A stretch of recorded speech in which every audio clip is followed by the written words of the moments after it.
Hey everybody, Pop Call Thursday. John O'Brien, I'm live. I'm in San Francisco, heading to LA and then to San Antonio, Texas to speak for 100 black men for their strategic planning session for 2018, giving them the memo and talking about my thoughts around how they can transform America from where they sit. 100 Black Men of America is a great organization. I hope to help them out, help my friend Tommy Dorch, who is the new chairman, to reset their whole dynamics. One nonprofit helping another. Just talked to Reverend Jesse Jackson today, praying for him. He's going to, hey, Divine Ford, he's going to be speaking at our annual meeting in Atlanta, March 26th to 28th, in an intergenerational conversation from civil rights to silver rights. Hey, James Smith, what's up? With me and Ambassador Andrew Young. Hey, Charlotte, North Carolina there. Julianne McClain. From civil rights to silver rights, intergenerational, myself, Reverend Jesse Jackson, and Ambassador Andrew Young in an intergenerational conversation. The annual meeting, hey, Orlando, signing in Victor. Hey, Greg Tyson, Charlotte, North Carolina here. An intergenerational conversation, our annual meeting, Hope Global Forum. Check it out. You need to be there. We'll also be broadcasting globally for this. For those of you in Africa, Asia, and Latin America, wherever. Hey, Kevin Siplin, Hollywood, Florida. We'll be broadcasting during the annual meeting, but you need to sign up. You need to be there. You need to try to win. If you can't pay, win a delegate pass to be there. It's going to be hot, hot, hot. It's a lot of big, hey, Michelle Bryant, a lot of big plans being announced. Festus Moye from Houston. Shelly Mills, hey. A lot of big, Karen Horry, how you doing, from Yonkers, New York. A lot of big announcements coming up about people coming speaking at our meeting. Hey, Terry Obat. So again, John Hope Bryant. Hey, Tiffany from Houston. John Hope Bryant, founder of Operation Hope. Lavelle from Memphis. Promise Homes Company. Hey, Sandy White. Operation Hope. Hey, Anthony Barker. Brian Group Ventures. 40 companies created from nothing. So let me jump into this because I got to go to the airport here in a minute. Hey, Eugene Brown, did I get that right? Innovative topic, why smart people fail. So this is really bugging me. I'm going to do, by the way, one of you guys asked me to do a thing on Bitcoin. I will be doing Bitcoin and blockchain this week, so tune in. I'll probably do it tomorrow. Hey, Lincoln Moyo. So let me jump into this topic. Yolanda, hey, good to see you're on. Alpha Gains from Jacksonville, Florida. So Bitcoin and blockchain, I'll be dealing with that. It may not be the advice you think you're going to hear from me. Am I going to Memphis, Tennessee, Lavelle? I don't know, Lavelle. I'm just passing myself in airports. I don't think I'm in Memphis anytime in this week, but who knows? Okay, why do smart people fail? So let me set this up properly. I do business with everybody, but I try to recycle black dollars in my own community. I try to have a black doctor, black dentist, black landscaper, I try to do black first. Hey, Demetrius. And if I can't do that, then I do Latino, then I do, Asian, Indian, other women. And then I go to mainstream because my mainstream brothers and sisters already have all the business. They're the majority in this country. They get all the contracts, opportunities anyway. And they've been in the business game the longest. Hey, Daniel Lane. They have all the relationships and the network. So they don't really need my business. I'm not discriminating against them. I'm just saying that I try to give my business to black minority-owned businesses first. To walk my talk, and for the most part, that's what I do. Now, it's real difficult sometimes. My dentist is cool. My doctor's cool. My dentist is actually now mainstream, but my doctor is black. I got a lot of vendors. I have no complaint with. Everybody does a fantastic job. And you're not about to hear me say the black folks, hey, Tiffany Greer, are incompetent or they do a horrible job. No, actually, just the opposite. I met some really good folks who do great work. They have horrible business etiquette. And this is what me talk to you about. They think that doing the work is enough. And then they cop an attitude of called success, or as my man Quincy Jones would say, they come down with a case of affluenza. Affluenza. They become affluent. They become hooked on affluence, right? But only in the dictionary does the word success come before the word work because it's alphabetical. So let me break this down. So without naming names, this is just driving me crazy.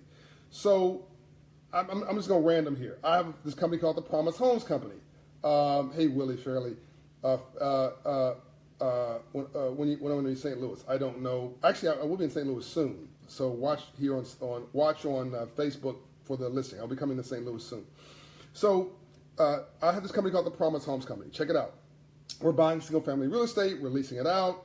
I have maintenance contracts for minority. Well, maintenance contracts do landscaping work, electrical work, plumbing work, roofing work. You know, a lot of work that somebody with a high school education and a skill can do and make $25 an hour. So we try to give this business to minorities first. So I called two companies. I won't name their name.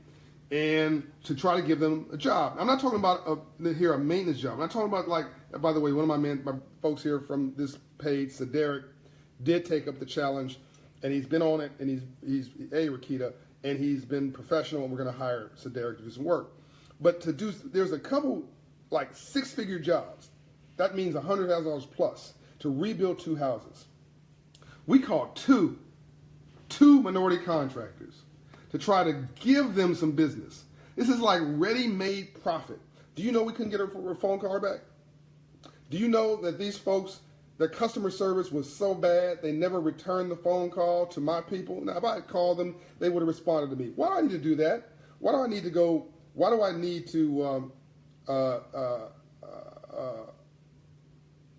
respond to, why do I need to go and chase folks to try to give them some business? That's crazy. I'm not going to do that. I'm not going to chase you to try to give you some business. That's ridiculous. You should run a proper business. If you can't return the phone call, have somebody return the phone call for you. Send a text message. Send a carrier pigeon. Send a shot over the bow. Send a flare. I don't care. I don't know. But if you want the business, act like it. But what happens is it's feast or famine.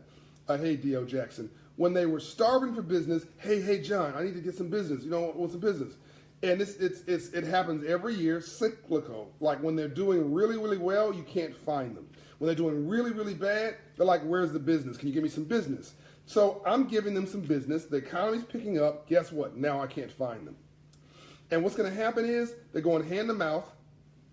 They're going to get a job. And I've already told you, unless you're making money in your sleep, you aren't building wealth. So they're going to get this job, and then they're going to get another job, and they're going to ignore all the phone calls that are around the job they're not doing right now.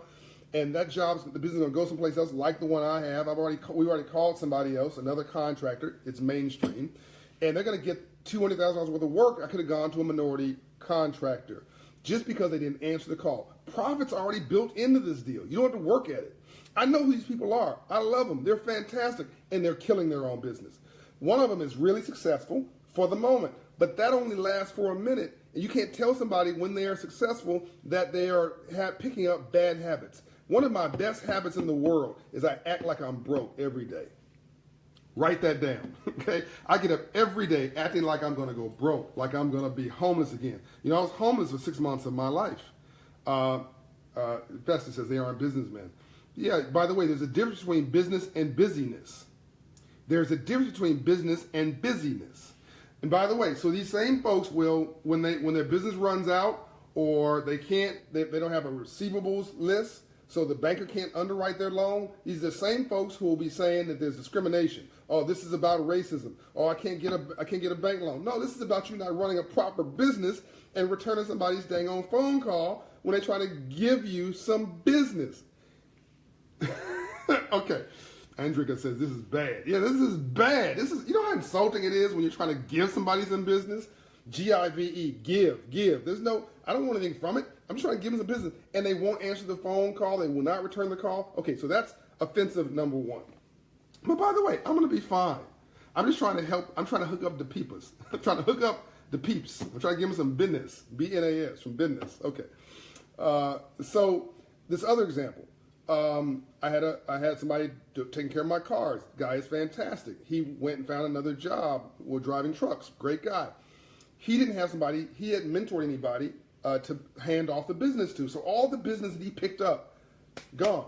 Because he didn't mentor somebody, he didn't have somebody in place to take the accounts that he had to wash my cars and wax my cars and give it to somebody else. So now that business is going to a mainstream firm. Then I tried another minority firm. They wrecked one of my cars, wrecked 2 of my scooters, cost me $2,000 in damages to a whole other thing. So that guy's done. Love him, like him, but can't do business with him. End up, okay, that goes to a mainstream firm. Somebody says, well, why is that mainstream firm taking care of John Bryant's car? Because they're bonded and because they show up on time and they do the business. Not because they're better. In fact, the service of the mainstream firm is no better and maybe a little worse than the other service I got, but they're professional. They solve problems. They show up on time. They keep appointments. This is basic business etiquette. This is why smart people fail, because they think they're smart. Okay. Festus says, I'm killing it tonight. No, I'm just worn out and tired of crap, and I'm so sick and tired of being sick and tired. I'm just calling it like it is, T-I-S, tis, like it is. All right, another example. We had a handyman working at the house. And to be fair, I had a white handyman, and I had a black handyman, and all that kind of stuff. Just to be fair, and all of them were flakes. Okay, so this one dude, a brother, really, really, really good, mentored him, worked with him on his business etiquette, all that kind of stuff. This guy starting very humble, and all of a sudden I noticed that his prices began to increase. His prices began to increase. Reflections Auto Detailing. Ethan says he travels. Are you in Atlanta, Ethan? If I can't give you some business, I'll get somebody else to give you some business. Are you in Atlanta? Letitia Tabor. Hey. So, so this dude, mentoring him. All of a sudden, he comes down with a case of affluenza. He starts seeing the big house and this and that, and he says, well, John can't afford it. By the way, how do you make money? Do you make it or you keep it? Let me help you out. It's not about making money. It's about keeping it. Because if you make $1 and spend $1.50, the more you make, the broker you get. All right. So this guy his invoices started coming. So I had a speech with him. I had a conversation about, look, you can't. Do you want business one time from me, or do you want multiple sets of business? Right. So you want to try to take all the profit day one, and I'll never hire you again, or do you want to make a modest profit over time, and then you end up having business for life? All right. He says, okay, I get it. Once again, it's affluenza. We just called the guy to come back over to the house. Ethan says he travels to Atlanta. Okay, I'll give you some business, Ethan. Put your information in the notes. And I'll give you some business on some of my cars, or I'll get somebody to hire you. All right? Everybody needs a good mobile detailing service. Okay, so here's social media's made him some money. So, all right. So this guy comes over to the house for Christmas to about, putting up the lights and whatever. This guy wanted to charge me, hold on now, don't fall out of your seat, $1,400 to put up some lights.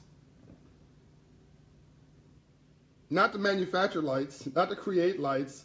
I didn't say build the lights, right?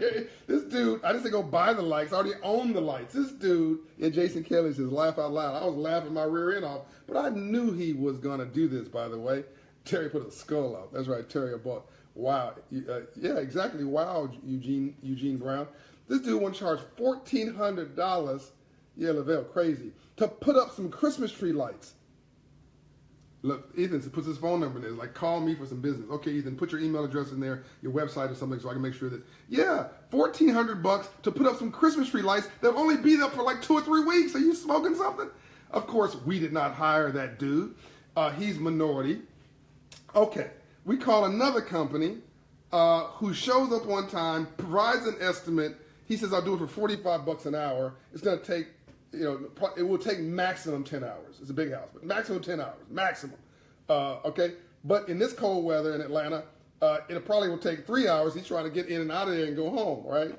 So we're talking about maximum. I'm going to be charged $300, $400, $500 for something. This guy wanted to charge me $1,400. All right, so that he's not going to get the business. This other guy's going to get the business, and he's going to get repeat business. And that's a mainstream firm. Once again. I had these 2 techs that were working at my house. Nice guys, whatever. Couldn't get them to use basic business etiquette. Show up on time. Stay, be consistent. Follow through. Keep your word. Just basic stuff. Then they cop an attitude. Well, who's John Bryant think he is? I'm the guy paying your bill. That's who I am. I'm trying to mentor you. I don't need to have you at my house. I don't need to hire you at all. I'm going through extra effort because you guys keep dropping the ball. I love you, but you keep dropping the ball. Do you know that anyway, like the 3rd time of like you're hired, you're fired, you're hired, you're fired, you're hired, you're fired. Okay, finally said, okay, first time you screw up, shame on you. Second time you screw up, shame on me. Third time you screw up, shame on.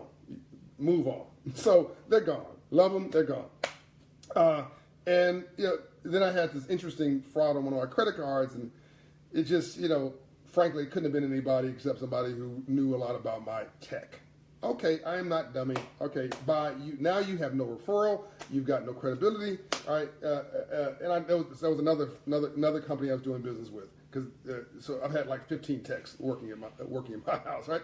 But I mean, what kind of fool am I? So as Ambassador Andrew Young would say, he was talking in Africa to leaders. He said, "I'd rather you you can make more money from a growing economy than you can steal from a dying economy." There's a quote for you.